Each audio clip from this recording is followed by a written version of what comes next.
Messi's corner. এটাও কি ফিফার সাজানো? ম্যাচের সমতায় আসার পর সুইস ফরওয়ার্ড মাটিতে পড়ে অভিনয় করবেন, রেড কার্ড দেখবেন, নিজেদের কাছে থাকা ম্যাচের মোমেন্টাম আর্জেন্টিনাকে উপহার দিবেন। তাহলে তো সুইজারল্যান্ডও এই সাজানো স্ক্রিপ্টের সাথে জড়িত। শুধু সুইসরা কেন, ক্রিস্টিয়ানো রোনালদোর পর্তুগালেরও তো এই সাজানো স্ক্রিপ্টের অংশ হবারই কথা।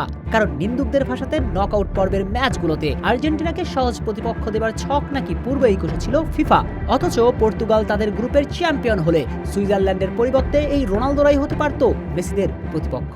তা না করে পর্তুগাল গ্রুপ রানার আপ হয়ে স্পেনকে মোকাবিলা করেছে। তাহলে ফিফা যদি আর্জেন্টিনাকে সহজ প্রতিপক্ষের সুবিধাই দেয়, তাহলে তো রোনালদো নিজেই এই স্ক্রিপ্টের সঙ্গে জড়িত।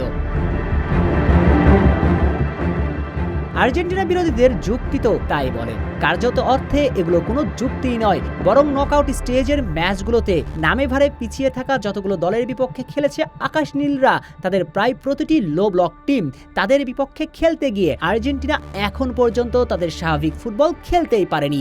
উল্টো প্রতিপক্ষের ডেডলক ভাঙতে গিয়ে ডিফেন্স থেকে ক্রিস্টিয়ান রোমেরো কিংবা লিসান্দ্রো মার্টিনেজদের প্রতিপক্ষের দুর্গে ওভারলোড করতে হচ্ছে।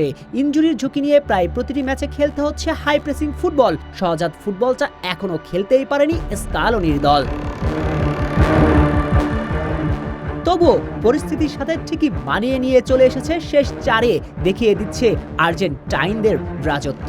তাই নিন্দুকদের অপপ্রচার আপাতত এখানেই থামা উচিত, মেনে নেওয়া উচিত আর্জেন্টিনার শ্রেষ্ঠত্বকে।